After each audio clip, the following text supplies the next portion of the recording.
Hello everyone and welcome to our YouTube channel. This is Valentina, she's a mortgage specialist. Hey everyone, and thank you Alice for having me today. We will be talking about a few things. One, how a car payment can impact your pre-approval in mortgage situations. We will be also talking about basement apartments, how they can add value to your mortgage and much more. So stick around. Okay, so first question that I have for you is stress test. Here we go. He gets right into it. Right into it, Just yes. to be clear here, if I start stuttering or speaking a different language, it's because he's really grilling me, and knowing Ellis, come he's going to be on. grilling me today. Yeah, people need to know, right? Like people need to know. Of course. So what's the question? Sorry. Yeah, Stress test. Yeah, so the question would be stress test. So what I mean, a lot of clients are confused between the actual bank rate and the stress test, if you know Okay. what I'm saying. So what the banks have done in the past and they're doing right now is introduce the stress test in case of the interest rates increasing. So whatever the rate is at the moment, Right. the bank is going to always qualify people on a higher rate in case the rates go up, the payments go up, that everybody can still basically be able to pay and make their mortgage payments. So what the stress is, and where all the confusion is happening at the moment was, if we look at our rate environment just last year, the stress test was a 5.25%, which means, in a sense, if the rate at that moment was a 2, even though your payments, your actual mortgage payments are going to be based on the 2%, we have to qualify you at 5.25. So they were just trying to secure, like the banks were trying to secure people if the interest rates would go up. Exactly. That's why it's and that's called a exactly stress what test. we've seen happen in the last year, where the rates go up. Can these people still be able to make the payments based on their income? So what about now? Well, now it's a whole different environment, right? So what's happening now, it's always been stress test or whatever the rate plus 2 and whatever is greater. So what that really means, if the current rate right now, and depending on whatever rate you're looking at, it could be 1 year, 2 year fixed, 3 year fixed, variable. So hypothetically, Got it. if the actual rate is at 5% right now that you're looking to get your mortgage at, it's going to be 5% plus 2. So which ends up So being qualifying, let's hypothetically speaking, 7%, right? So it's always going to be whatever your rate is plus 2, or the actual stress test rate, whatever is greater of the 2, that's what we qualify you on. Right. So basically, you have to be able to qualify. You guys are based on your still qualifying income. people. We're don't you? qualifying, I promise. We're still qualifying. Okay, good. The environment has shifted, but Sure. definitely we're still qualifying people out there. Okay, that's good to know. Yeah. So let's talk about a phenomena, and I have experienced this as a realtor many times. So we're taking out the clients, and they purchase a home, and in between that conditional period, the process, they buy a car. Right? Because they're so happy, All the right? mortgage brokers, specialists, They we love that, right? This is our favorite thing. Favorite thing, right? To be honest, well, the way the whole qualification is done, and I think what it's very important for everybody to know out there is, think of it this way.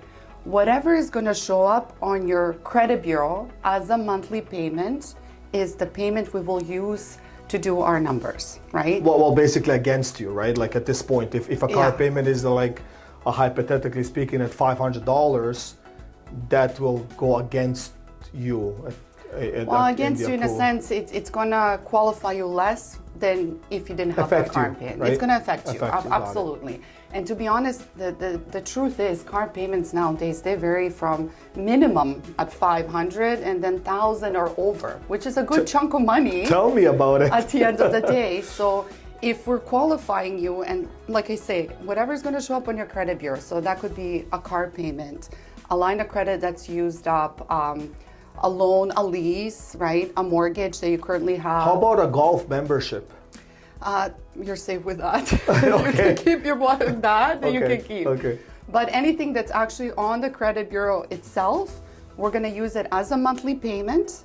We're going to add it up and divide it by your income at the end of the day, and that's where the qualification comes in. Oh, so I if see. you're looking to buy a car, best would be Wait probably or wait a just- little yeah. bit longer. I agree. if you're looking to get a mortgage. Like I said, you can still have a car loan, absolutely. Sure. But it's a good chunk at the end of the month that's going to give you less money on the actual mortgage or home equity line of credit. Sure. So how about this? So how much currently does a $100,000 carry a month of a payment, like roughly, like based on the current rate? Do you have a calculator? I think we need a calculator here. Roughly, like I know, but let's say like $100,000, is it like $550 a month, like around $600 a month? Give or take. Give or take $550 Depending to on the $600. rates as well, right? Because Absolutely. we're talking about like Ballpark. This is just like so we give have or a perspective. So you're if looking at that. Absolutely. So if someone buys a car and they have a payment of $500, more or less, they would be qualified $100,000 less. Between 50 and 100,000, I would say, yeah. Depending where the payments are, where the rates are also, but Got you're it. looking around there. So I just want our viewers, clients, and everybody that's watching this to have a perspective of this. If they Absolutely, they need, like, if they're very tight, and usually people, I'm not gonna say they're tight, but they have a budget in mind, and they usually go over a budget because they like properties in a better area, or it accommodates them better in certain locations and stuff like that, and it's always more that they anticipated to buy at first. To be honest, sometimes there's different ways we can work around it. So for instance, if your car loan is $1,000 a month, Okay. but let's say you have maybe just 20,000 left on the car loan.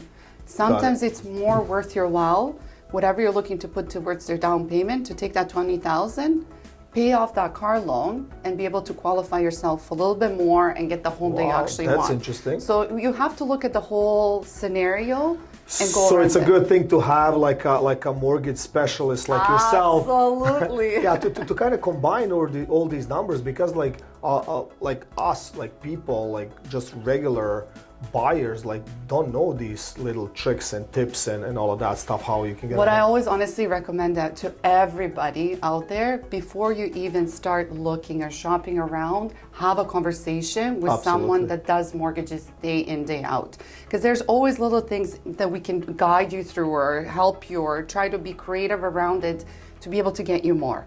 So, and don't ever Absolutely. get yourself stuck in a situation where you bought, now you're looking and you're kind of stuck in between. There's always, I shouldn't say way around every situation there, like, it's going a little bit too deep, but like it's better to look at it beforehand and know what Analyze it you're- and see what what's you're going on. going Got it. into. Yeah. So one interesting topic or situations that I deal with buyers that can handle this aspect of property owning is basement apartments. So we talk about the bad things or the deficits when you guys are doing the pre-approvals or the approvals of the mortgage, but we can also talk about benefits, right? So having a basement apartment, what does qualify in terms of the bank's eyes, like the basement apartment? What The would you say? basement apartment, what it has to be a separate entrance, Okay. right, altogether. It has to be a whole unit. So when I say a whole unit, I'm Sure. talking about kitchen, bathroom, possibly a bedroom, right? So it has to be a unit on its own. Right. So with us realtors, sometimes, not all the time, but sometimes we get into situations where the listing realtor said there's a basement kitchen and an apartment, and yes, there are separate entrance, and you go down and you see the kitchen, and you only see basically a sink and a cabinet hanging from a ceiling, you know. So it is like what do you really consider a kitchen in this case? Like, we all know what a kitchen is, right? But Well, I guess I would say use a little bit of a common sense. Like, I know Right, we got love it. to sell things out there like that, but if you have a floating sink in the middle of the living room, would that be Not a gonna- kitchen? I don't think so. Got it, But if you have I don't know, it doesn't have to be a whole fancy kitchen, but I mean like cabinets, a sink, things that you would use on an everyday basis, a fridge, a stove, like, then you can cook in it, right? Then it's Got it. considered a kitchen. If it's a floating sink, I would kind of skip on that one. Okay, so perfect. So that's clarified. But now, like that rent, like does that basement when buying that particular property, does it have to be Rent it out? Rent it out right away, vacant, like, or both? So or- here's the nice thing. It does not have to be rented out. It can be, Nice. no problem, but it doesn't, because what we can do is use actual market rent. So Sure. we would look at other properties within that area based on the unit size and everything else and use the actual market rent. Mm-hmm. And then we would have an appraisal come out to look at the property, look at the whole property as a whole as a value and the market rent on the property. And that's the numbers we can use to be able to qualify you on. So it doesn't have to be rented out at the time that you're actually buying a property. Or doesn't? So who decides on the market rent? Because like me as a realtor, we know, but clients are asking, you know, and sometimes it doesn't even have to be me. Just generally speaking, like, you know, maybe a realtor would push the value of the basement higher, or the clients might think, hey, listen, I can get X for it, but it doesn't really have to be the case. So who determines? Excuse To me. be that honest, really? in that scenario, we work together, right? You as a realtor would come up to me and say, Sure. hey, Valentina, I think this unit can be rented out for $2,500. And Got I would it. always say in any case scenario, use conservative numbers, right? Like you can't, at the end of the day, if you're saying it's going to rent out for $4,000, we're just putting that client in a bad situation. Where it absolutely. comes back and all of a sudden it's $2,000, right? So being realistic, do the due diligence, Absolutely. see where things are properly landing, like not and, what and we wish. We're always a little bit conservative. It's always better to get a number after and say, hey, it can actually be rented out for a little bit more than Right. rather being stuck and working our way backwards. But we will work together. You would tell me, listen, it can be rented for $2,500, which is realistic, right? Right. So, and then we would have an appraiser or market rent done beforehand, and they would confirm that yes, in fact, the unit based on that size, based on that area, can be rented out for that amount. So another question that I have is the pre-approval time, because you know, years ago or 2-3 years ago, or if we go back a little bit, used to be, you know, 5 business days. Is that still the norm, or are the banks like not as flexible, or like do they need more time? Is it backed No. up, or is it No. still the same situation? Or Same situation. If anything, it's, to be honest, depends when this video is going to come out, right? Like if it comes out tomorrow, I can tell you 100% the approvals are happening very fast. Got it. Depends on the environment as well, right? If we're in the spring market and all of a sudden it's super busy, it might take a little bit longer, Sure. but overall, especially when we're in a situation where there's a condition of financing on your side, we have the ability to push these deals through faster Oh, is that- and get them the answer they need. Regardless of environment, that situation will always qualify to be rushed through the system to make sure we have everything ready for the clients. One more question. Oh, here we One go. more question. and is debatable with clients, realtors, mortgage specialists, the bank, and all of that stuff. At what point of the transaction is the most, or I'm gonna say is the best time to do the appraisal for the purchase? In the conditioning period of the purchase, before closing? Like, you know, like I had all kinds of situation with different people. What do you think it would be the best time? Or do you guys do it right away automatically, or like how? Appraisal is always done when it's an actual real approval, not on a pre-approval. Because on a Got it. pre-approval, you're still hunting out there trying to find a property within Correct. your means. Soon as you do that actual approval on the property, that's when we trigger the appraisal to go in and take a look So at at it. that point, so it could be even in the Absolutely, we can push conditional it through. period. Okay, that's We good to can push know. it through at that point, and which is not a bad idea, especially right now where the whole real estate market is a Uncertainty little and stuff bit like that. up and down, and sometimes people are even a little bit confused with the actual value, because the value, whatever was a month ago, could be a little bit different now. So Right. appraisal is definitely a really important part of it. So I would say yes, do it Good. right away.